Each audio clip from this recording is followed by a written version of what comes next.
രാജ്യത്ത് കനത്ത തോൽവിക്ക് ശേഷം CPM സംസ്ഥാന സെക്രട്ടറി MV ഗോവിന്ദൻ വാർത്താ സമ്മേളനം വിളിച്ചു ചേർത്തിരിക്കുകയാണ്. കൂടുതൽ ചോദ്യങ്ങളോടൊന്നും പ്രതികരിച്ചില്ല. എല്ലാം 5 മിനിറ്റ് കൊണ്ട് അവസാനിപ്പിക്കുകയായിരുന്നു അദ്ദേഹം.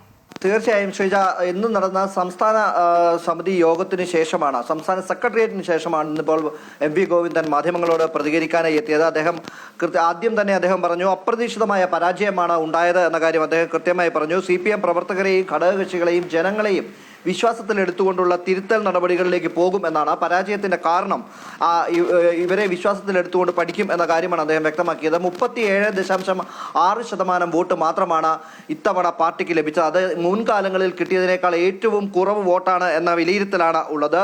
ഇതിന്റെ ഭാഗമായി ഈ പരാജയം പഠിക്കുന്നതിന്റെ ഭാഗമായി പ്രധാനമായും ചെയ്യുന്നത് മെയ് ജൂൺ മാസങ്ങളിൽ പാർട്ടിയുടെ എല്ലാ ഘടകങ്ങളും കമ്മിറ്റികൾ വിളിച്ചുകൊണ്ട് അഭിപ്രായം ആരായാനാണ് തീരുമാനിച്ചിട്ടുള്ളത്. അത് സംസ്ഥാന സമിതി, സംസ്ഥാന സെക്രട്ടേറിയറ്റ്, ജില്ലാ കമ്മിറ്റി, അതുപോലെ തന്നെ ലോക്കൽ കമ്മിറ്റി വരെയുള്ള എല്ലാ കമ്മിറ്റികളും വിളിച്ചുകൊണ്ട് അതിൽ സംസ്ഥാന നേതാക്കന്മാർ പങ്കെടുത്തുകൊണ്ട് തന്നെ പരാജയ കാരണം വിലയിരുത്തുകയും ആ പരാജയ കാരണം പിന്നീട് സംസ്ഥാന സമിതി ചർച്ച ചെയ്ത് ഇതിന് വേണ്ട മാറ്റങ്ങൾ വരുത്തുമെന്നാണ്. സാധാരണ നിലയിൽ സംസ്ഥാന സമിതിയിൽ നടത്തുന്ന തീരുമാനങ്ങൾ മറ്റ് കീഴ് കമ്മിറ്റികളിലേക്ക് നൽകി അവ നടപ്പാക്കുന്ന കാര്യമായിരുന്നു നേരത്തെ ഉണ്ടായിരുന്നതെങ്കിൽ ഇത്തവണ തിരികെ താഴ് കമ്മിറ്റികളിൽ നിന്നും മേൽക്കടങ്ങളിലേക്ക് എന്താണ് സംഭവിച്ചത്, എന്ത് മാറ്റങ്ങളാണ് വരുത്തേണ്ടത് എന്നത് സംബന്ധിച്ച് കൃത്യമായി പഠിച്ചുകൊണ്ട് ഒരു മാറ്റം അത് പാർട്ടിയുടെ എല്ലാ യോഗങ്ങളും ചേർന്നുകൊണ്ട് ഒരു റിവ്യൂ തയ്യാറാക്കാനാണ് തീരുമാനിച്ചിരിക്കുന്നത് എന്നാണ് അദ്ദേഹം വ്യക്തമാക്കിയിരിക്കുന്നത്. ഒപ്പം തന്നെ പാർട്ടിക്കെതിരെ ഉൾപ്പെടെ പ്രചാരണങ്ങൾ നടക്കുന്നുണ്ട്. അവയും ഇക്കാര്യത്തിൽ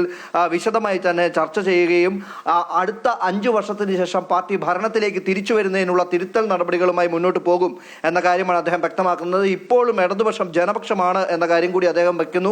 ഒപ്പം തന്നെ ഈ തിരുത്തൽ നടപടികൾ വീണ്ടും അദ്ദേഹം ആവർത്തിക്കുകയും ചെയ്തിരിക്കുന്നു. തോൽവിയുടെ കാരണം സംബന്ധിച്ചുകൊണ്ട് മാധ്യമപ്രവർത്തകരുടെ ചോദ്യങ്ങൾക്ക് അദ്ദേഹം മറുപടി നൽകിയില്ല എന്നത് ഏറെ ശ്രദ്ധേയമാണ്. സാധാരണ രീതിയിൽ മാധ്യമങ്ങൾ ചോദിക്കുന്ന എല്ലാ ചോദ്യങ്ങൾക്കും താത്വികമായ മറുപടി ഉൾപ്പെടെ അദ്ദേഹം നൽകാറുണ്ട്. എന്നാൽ ഇന്ന് മാധ്യമങ്ങൾ ചോദിച്ച ചോദ്യങ്ങളോട് പ്രതികരിക്കാൻ അദ്ദേഹം തയ്യാറായില്ല. ഏറ്റവും പ്രധാനം, കഴിഞ്ഞ 10 വർഷമായി CPM ആണ് ഭരണം നടത്തുന്നത്. ഈ 10 വർഷമായി CPM ഭരണം നടത്തുകയും മുഖ്യമന്ത്രി ഇത്രയും 10 വർഷത്തോളം ഭരണം നടത്തിയിട്ടും ജനങ്ങളോടൊരു നന്ദി പോലും പറയാൻ തയ്യാറാകാത്തത് എന്താണ് എന്ന ചോദ്യത്തിന് ഉൾപ്പെടെ അദ്ദേഹം മറുപടി നൽകിയില്ല എന്നതാണ്. എല്ലാവരും പ്രതികരിക്കും എന്ന് മാത്രമായിരുന്നു ഈ ചോദ്യത്തിന് MV ഗോവിന്ദൻ നൽകിയ മറുപടി. എന്തു തന്നെയായാലും പാർട്ടിക്ക് അത്ര കണ്ട് ക്ഷീണമുണ്ടായിട്ടുണ്ട്. ഈ തോൽവിയിൽ അത്ര കണ്ട് പാർട്ടി തിരുത്തലുകൾ വരുത്തണമെന്ന ഘടകത്തിൽ ചർച്ചകൾ ഉണ്ടായിട്ടുണ്ട്. പ്രാഥമിക ചർച്ചകൾ മാത്രമാണ് ഇന്ന് ഉണ്ടായിട്ടുള്ളത് എന്ന കാര്യമാണ് അദ്ദേഹം വ്യക്തമാക്കിയിരിക്കുന്നത്. എന്തു തന്നെയായാലും നേരത്തെ സൂചിപ്പിച്ചതുപോലെ തന്നെ കീഴ്ഘടകങ്ങളിലേക്ക് അടക്കം ചർച്ചകൾ നടത്തിക്കൊണ്ട് വരുത്തേണ്ട മാറ്റത്തെക്കുറിച്ച് വളരെ വിശദമായി തന്നെ ചർച്ച നടത്തി ആ മാറ്റങ്ങൾ ഉൾക്കൊണ്ടുകൊണ്ട് പ്രവർത്തിക്കാനാണ് തയ്യാറായിരിക്കുന്നത്. വരും വർഷം 5 വർഷത്തിന് ശേഷം വീണ്ടും അധികാരത്തിലേക്ക് വരുന്നതിനുള്ള എല്ലാ നടപടികളും പാർട്ടിയുടെ ഭാഗത്തു നിന്നുണ്ടാകും എന്ന കാര്യം മാത്രമാണ് ഇന്ന് സംസ്ഥാന സെക്രട്ടേറിയറ്റിന് ശേഷം MV ഗോവിന്ദൻ മാധ്യമങ്ങളോട് പങ്കുവച്ചത്. മറ്റു ചോദ്യങ്ങൾക്കൊന്നും മറുപടി നൽകാതെ അദ്ദേഹം പോവുകയും ചെയ്തു.